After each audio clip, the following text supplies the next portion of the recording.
Hello, my name's Bram E. Gieben, and you're listening to Strange Exiles, a new podcast about ideas, ideology, and identity. Today, I'm going to be speaking to Peter Sas, a Dutch philosopher and writer and musician, who runs a blog called The Critique of Pure Interest. I had a fascinating chat with Peter. He was able to unpack a lot of concepts from philosophy and spirituality for me. He really doesn't see a boundary between those two things. So he's a philosopher influenced by people like Hegel and Nietzsche, but also equally influenced by Eastern spiritual ideas, especially non-dualism. So we're going to find out today exactly what non-dualism is and how Eastern modes of thought and belief have influenced Western philosophers, and about how Peter Sas is taking those ideas and progressing them on to come up with new formulations and new theories. It was really fascinating to chat to Peter just about the life of a philosopher as well. Today we're going to talk about a couple of his interesting theories. One is a theory that he came up with a few years ago but has since slightly progressed beyond or moved away from, which he called dialectical nihilism. I've always been fascinated by kind of nihilist philosophy, so this was my entry point to his blog. And we started off by talking a little bit about his definition of dialectical nihilism. Towards the end of our talk, we got into his new theory, which he is calling Buddhist Marxism. Absolutely fascinating approach to both Buddhism as a set of ideas, as a religion, and of course to the ideas in Marx. So without any further ado, let's get into this chat with Peter Sas from the Critique of Pure Interest blog. Do you want to tell us, first of all, a little bit about your background? So who are you and what do you do? Well, my name is Peter Sas. I'm Dutch, and I'm 49 years old. I'm turning 50 in December, so I'm getting old, hopefully very old. And I studied philosophy. I started my education in 1990, so that's a while ago, and that's when I started doing philosophy at the Erasmus University in Rotterdam, and I got my PhD in philosophy in 2001, and I always intended to be like an academic philosopher. But things didn't work out that way. You know, it's funny how it goes with the plans you make. So my line of work is in an entirely different direction, but I always kept my interest in philosophy. Nowadays, a bit less, as I'm more into making music nowadays. But in the past, I was very passionately engaged with philosophy. Looking at the evolution of ideas that you're discussing on your blog, The Critique of Pure Interest, it seems like over the last few years, it's kind of your ideas have led you down a path that's more influenced by spiritual ideas and the ideas of non-dualism. Would it be fair to say that that's kind of where you've led, kind of the path you've gone down recently? Yeah, well, not surprisingly, my ideas have always kept evolving. I think it's true for most philosophers that you start out thinking a certain way, and then over the years you see your own ideas evolving. And for me, when I was a student in philosophy, I was at first very much a scientific materialist. And alternately, I was also very interested in postmodernism. So my perspectives and ideas have always shifted very much. But in the years, there was some kind of stabilization, and I came upon non-duality and non-dualism, and it feels like a final, like a final vision for me. That's what I feel most at home, and what I think is ultimately true. So I believe that you became interested in my blog through a paper called Dialectical Nihilism. Yes. And at that time, I was very much interested in this famous question by Leibniz: why is there something rather than nothing? And that has been a crucial question for me, thinking about that. And at first, it took me to the ideas of dialectical nihilism, and then over the years, it kind of evolved into a more spiritual perspective. So I found something really fascinating in the dialectical nihilism essay, which was that you were kind of using nihilism as a almost like a positive approach to looking at existence. So rather than the void being horror, it was that the void was what cancelled out the possibility of the infinite and kept them in balance. So I think that was maybe for me the most fascinating thing, was that nihilism's often kind of used as a negative or an opposite of whatever's being debated, whether that's an ideology or a spiritual belief. But you seem to be approaching it as kind of a useful part of the toolkit for defining what existence is, what consciousness is. Yeah, well, I must say that I no longer stand behind that position. It has kind of evolved into something else. But you're right. At the time when I was into this dialectical nihilism idea, I saw it as a very positive thing. It is like life is in a way meaningless. It is all nothing ultimately, but that gives you the freedom to do what you like. It's a very, very, very liberating idea that life is meaningless, because it gives you the freedom to pursue your own interest, to do what you want. And I think that's an idea that comes from Martin Heidegger, who said that the fact that we are going to die, that death is the ultimate future for us, makes all our plans meaningless, and it robs life of its meaning, because in the end you will die. So who gives a fuck? Am I allowed to say fuck? Please say fuck as many times as you wish.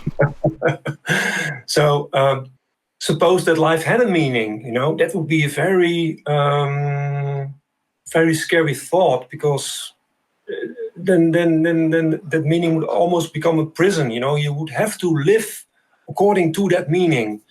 So that's a very, very coercive thing. But the realization that life is meaningless, it sounds negative, but it opens up an entire range of possibilities of what you can do, what you're allowed to do. You can follow your heart, in a way. So that's one of the positive aspects of it. Yeah, that very much chimed with some thinking I've been doing, about the ideological side of how, nihilism could be used as an approach to ideology.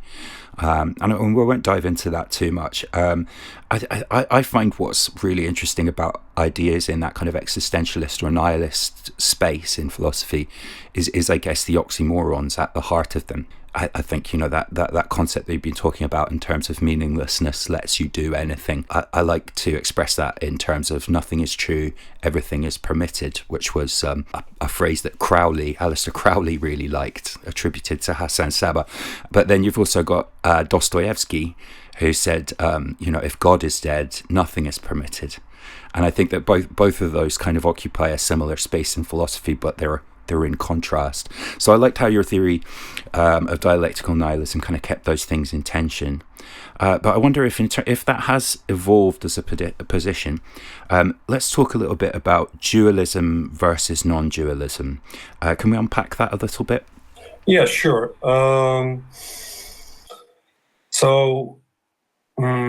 I think how it's understood in spiritual context, dualism is the idea that you are separate from the world around you. There is the individual, there's the subject, and he stands over against the world or the object. And I think that it's very close to what is known in philosophy as like mind-body dualism, which came from Descartes. On the one hand, you have the mind, and which is immaterial. And on the other hand, you have the material world. And that's a very related idea to dualism in the spiritual context. You can also say, you can also call it like the idea of separation, of separateness, that all things exist separately. In the modern worldview, of course, this is very well-known idea, but it's known as like atomism. When the modern worldview came about in the 16th and the 17th century, atomism was the leading idea. And in the first place, of course, you have like atomism in a materialist context, the idea that everything is made from these material atoms, which exist separately from each other. But you can also carry that over to a social context where you have social atomism, where you see society as made up of separate individuals, like individual atoms. Each person is like a spiritual atom separated from others. That's also an idea that is very ideologically laden. Is that the correct term? Yeah. But of course, that's the dominant way that capitalism looks at the world, as made up of competing individuals that compete with each other. And so there you see how like a political, economical system like capitalism is involved with ideas about how the world works. Non-dualism, on the other hand, rejects all that. It says that all is basically one. There are no atoms. There are no separated individuals. There's just one whole of being, and that somehow takes the form of what appear to be separate individuals, but in fact they are all manifestations or expressions, if you like, of the same thing. And of course, it's not really a thing. And here we touch again on this dialectical nihilism idea. The ultimate reality is not a thing. It's closer to a no thing, more like a nothing, a no thing, a void.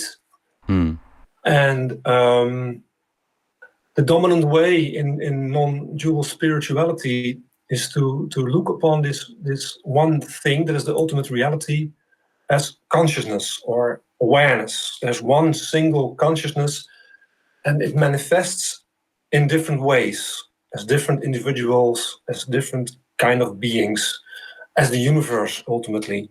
You could say that the universe is the way that this single consciousness appears to itself.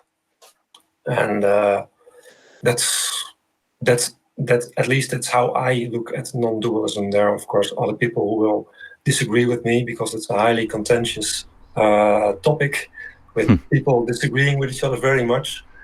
But that's the way I like to look at it.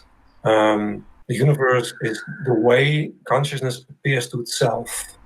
That's fascinating. And I think one of the things that really resonated for me in your essays about non-dualism was this idea of, because it's kind of almost perceivable as a field, this non-dualistic one consciousness, that's the place where we can dissolve ego. Exactly. And the ego is kind of like a legacy of this dualistic heritage.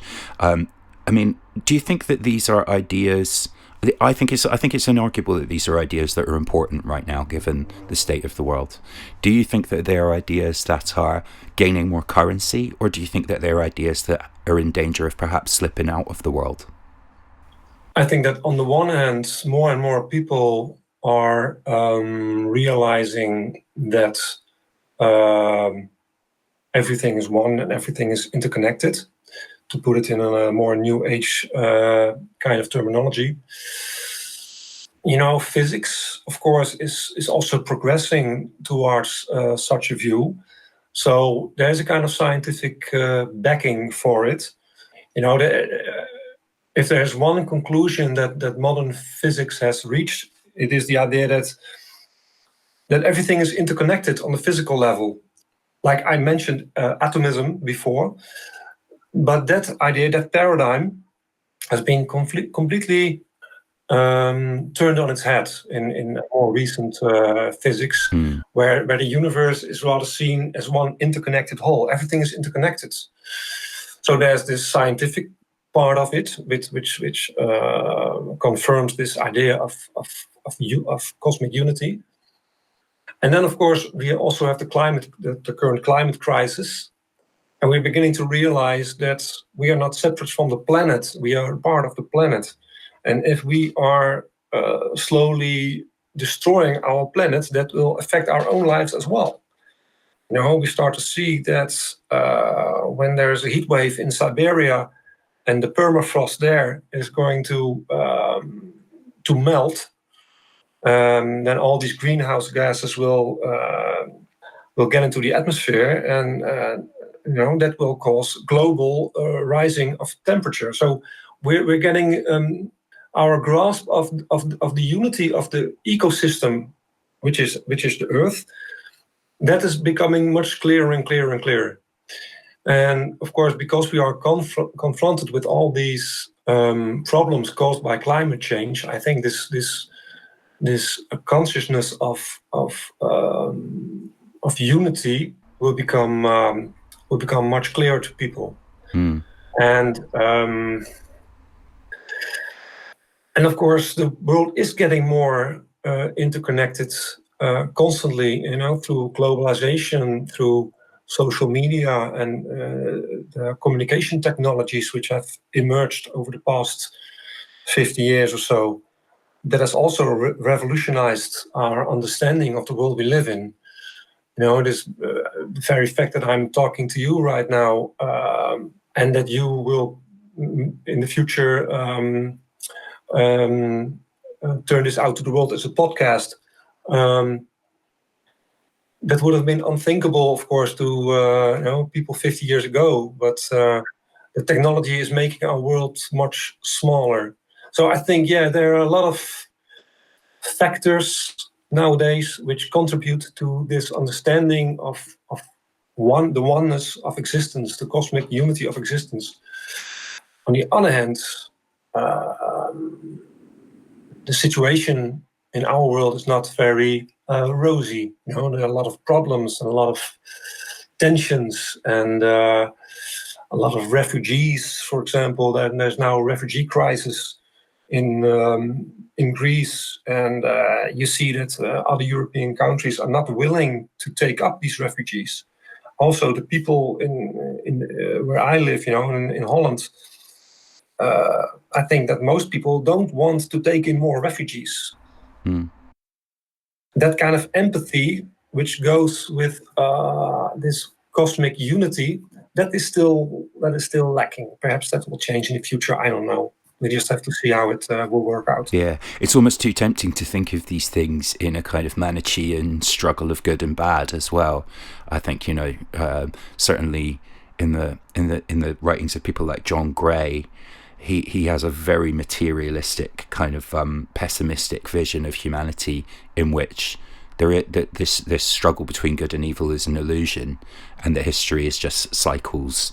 And that things repeat, and that human nature doesn't change. I think, like the dialectical nihilism, there can be some comfort in kind of addressing the void. Do you think there's some comfort in kind of letting go of finding meaning in history? Like Gray said, looking for meaning in history is like looking for patterns in clouds. Yeah, well, I don't know. I'm kind of on two legs as to that question. On the one hand, I'm very much inclined to think that there's a process going on through human history of evolving self-consciousness, almost like a cosmic process. In my view, reality is ultimately one consciousness, and this consciousness is the point of this consciousness is that it becomes ever more conscious of itself. That is also what enlightenment is. Enlightenment, not in the modern Western sense, but in the Eastern spiritual sense. At first you see yourself as just a separated individual. That's the dualistic mentality. And then when you start on the spiritual path, you gradually realize that, wait a minute, I'm not just me, I'm the universe manifesting as me. So this self-consciousness that I have of myself at that moment is really the universe becoming conscious of itself through me. Mm. And it seems to be like a cosmic process, So I have the idea, it's more like an intuition that the evolution of the cosmos is really an evolution of ever widening, ever increasing self-consciousness. Mm. So maybe there is some hope for us there in the future. On the other hand, when you do realize that you are just the universe manifesting as you, there's not really a point in wanting anything else to be different. You accept the world as it is. You embrace the world as it is, and however much it sucks sometimes.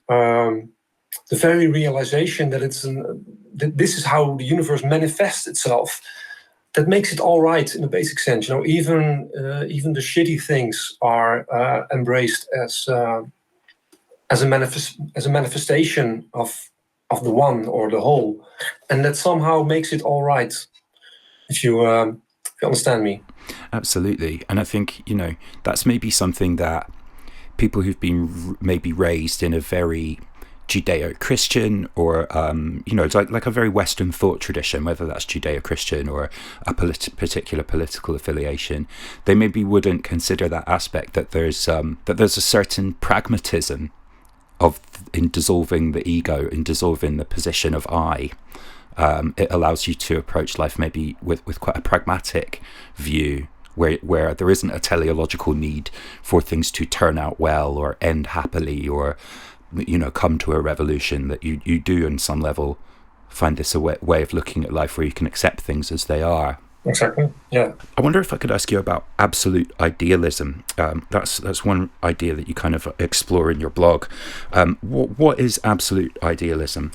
Well, basically, it is the idea that reality is a single consciousness. It is the idea that the absolute, which means basically the unconditioned ground of everything, the basis of reality, you could say, that is consciousness, or a subject, as they say in philosophy. So that's the Western idea, but it tallies very well with Eastern spirituality, where you have very similar ideas. For example, in India, in ancient India, there suddenly emerged these ideas that the ultimate reality, which they call Brahman, is the same as the Atman, or the self, or the subject, in a more Western terminology. So these ideas emerged in very beautiful texts, which I love very much.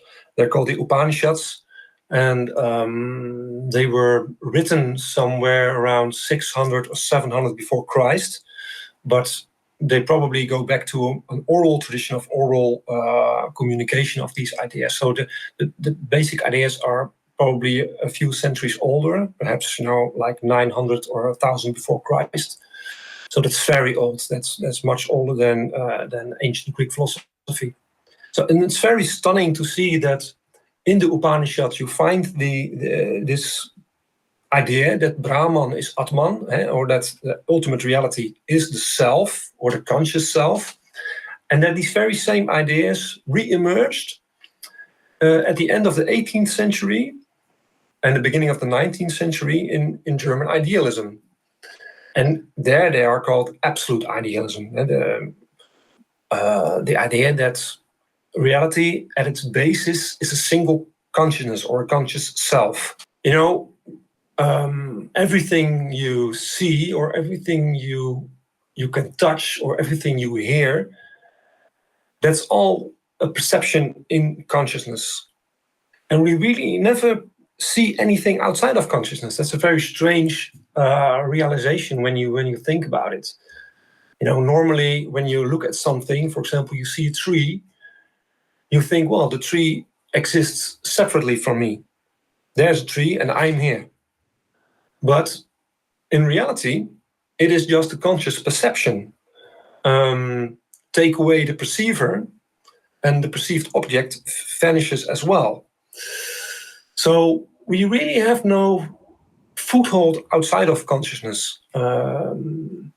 Everything we think about, everything we feel, everything we experience, it's all in consciousness. And normally we think that consciousness is in our heads, so for each individual there is a single consciousness.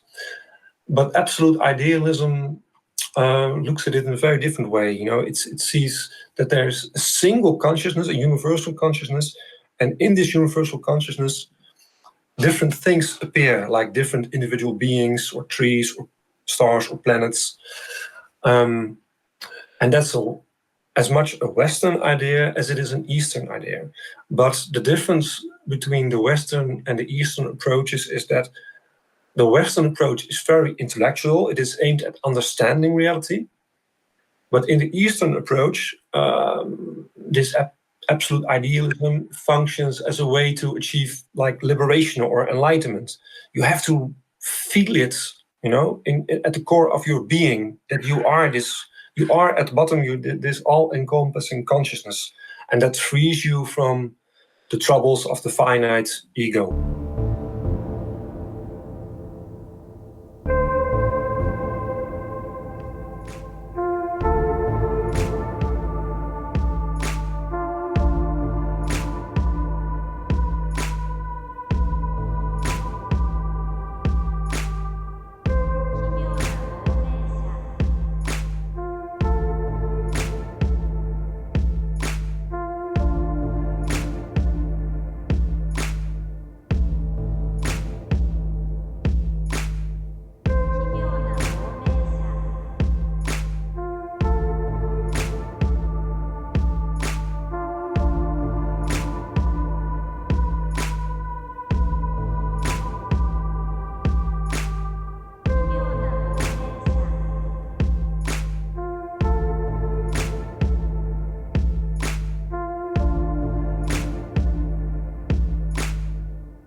I guess for me, reading about these ideas was very abstract initially when I encountered them, and then through my own kind of life journey, I learned transcendental meditation.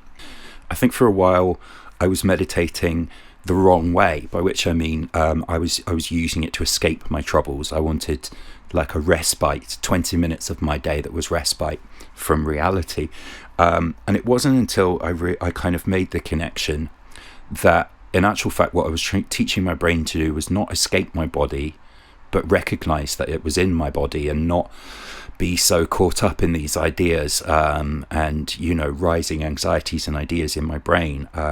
So the idea of Maya became really fascinating to me, and I think that's something that you're expressing there, this idea of a larger reality. But what I was surprised to find was that it was physical embodiment in the self that made me feel connected to the world and reality and nature and other people, rather than abstract thought and escaping the physical into another realm. I feel like that's maybe quite a common like epiphany that people have when they're exploring more Eastern modes of thought or more non-dualistic modes of thought. Well, for me, what was a very important experience was that I was at the beach, and I was thinking and reading about these topics. And of course, the beach, it was beautiful weather, and the beach is a perfect place for relaxing. And so I was very relaxed and in the right kind of mood, I guess. And I saw all these kids playing on the beach, and I saw all these people lying in the sun and swimming and having fun. And then suddenly was this realization that the universe itself was playing there with itself in the form of these children. or the universe itself was enjoying the warmth of the sun and the refreshing quality of the seawater. You know what I mean? And at that moment, all these abstract ideas which I had previously, they became like a way of experiencing, a way of being in the world. And from that day onwards, it has never left me. Sometimes this feeling of cosmic interconnection is more in the background. Sometimes it's more in the foreground, but it's always there, and it's a very physical thing. Yes, I think that's the point, of course, of meditation and of doing yoga and things like that. It is to prepare your body to become very tranquil and transparent, almost, so that this kind of consciousness can arise. I guess that's how dualism makes sense to me as like the normative mode of approaching things and thinking about things, is that it's this division between self and other, and it's the division between the self and the physical world you inhabit.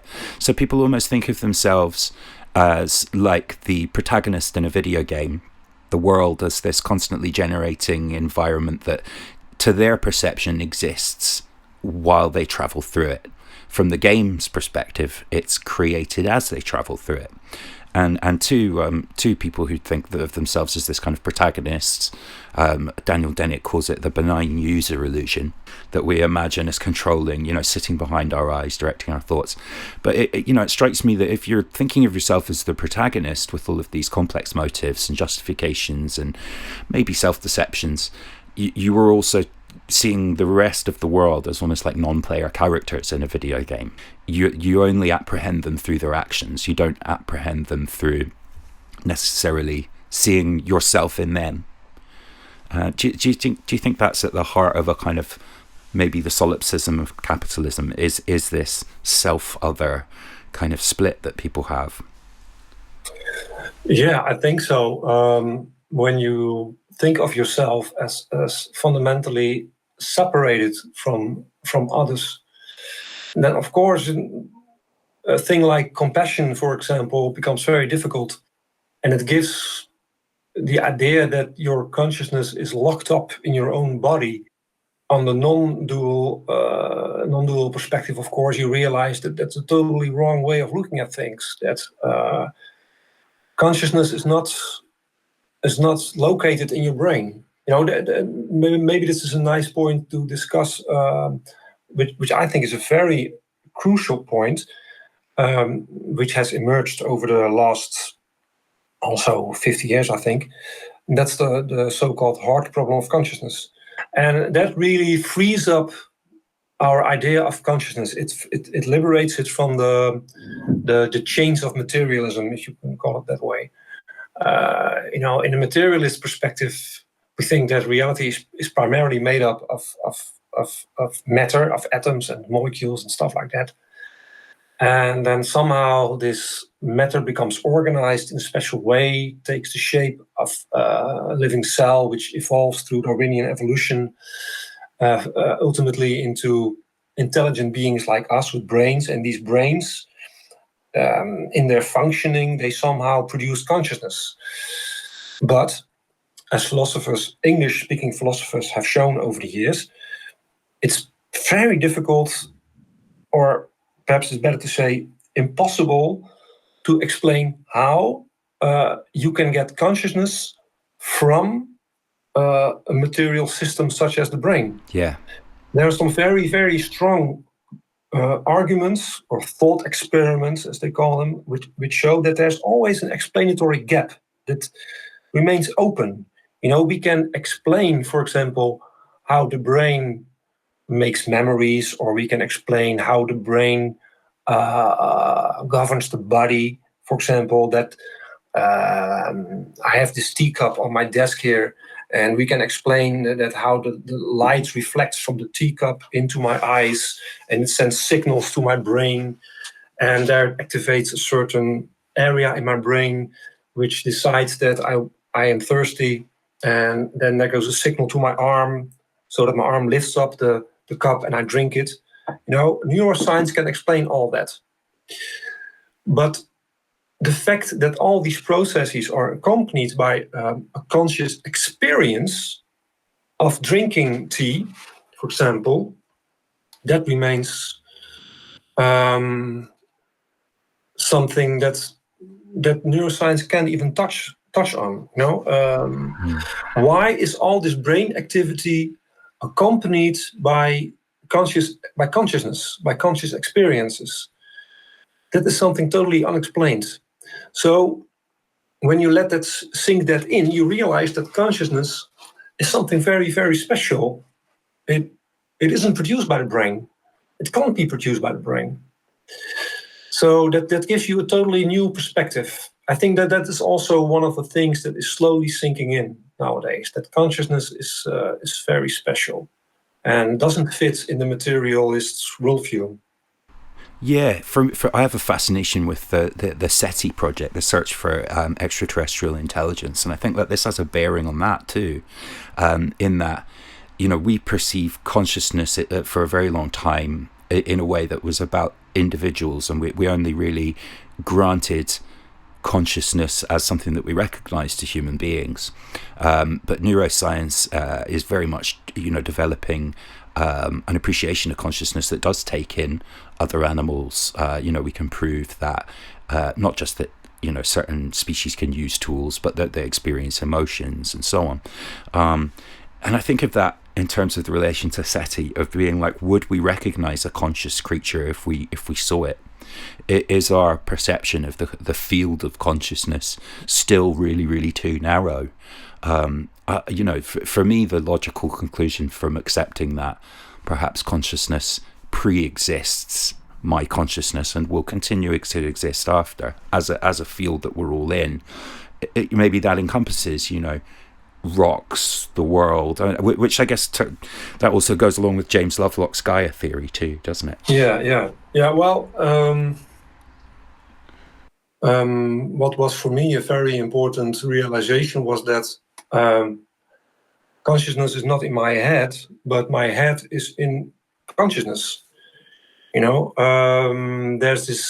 was a famous Japanese philosopher, what's his name, Nishida, and he said, which I think is a very, very clarifying formulation. But he said, there's no experience because there is an individual, but there is an individual because there is experience.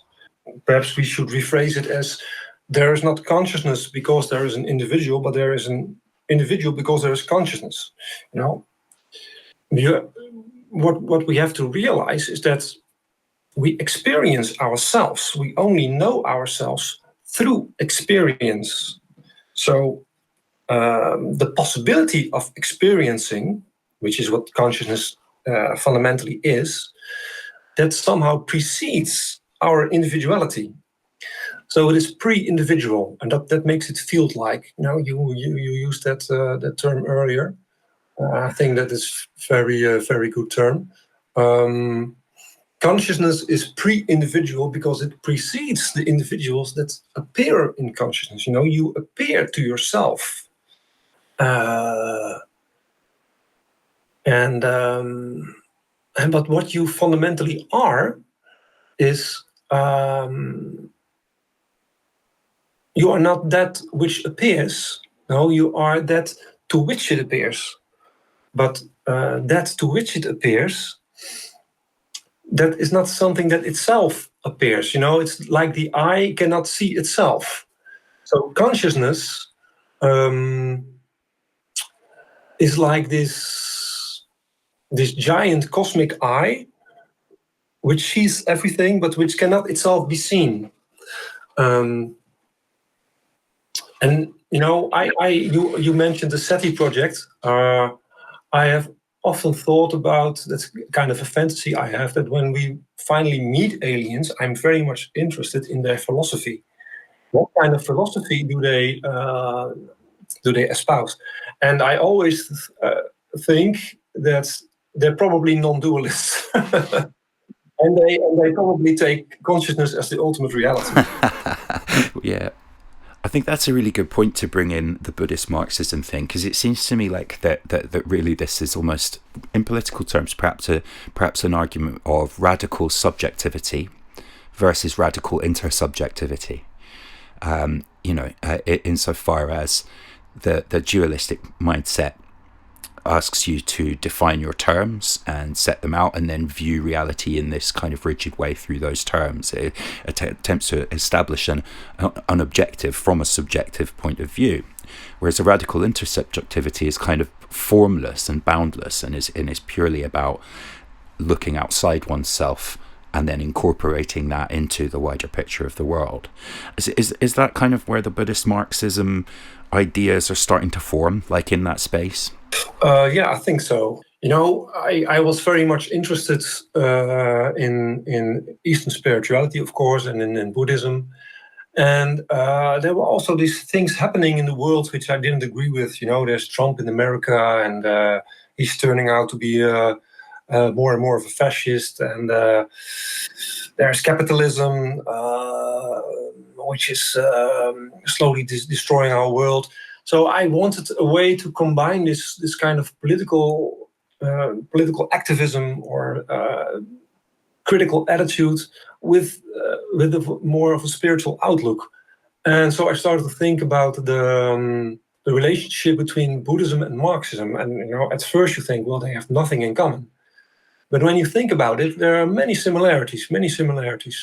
For example, both Buddhism and Marxism, they start from the idea that the way we normally look at the world and at ourselves is fundamentally wrong.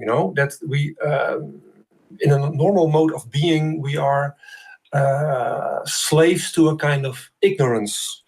Now, in Eastern spirituality or in Buddhism, it's called ignorance, and in Marxism, it's called ideology.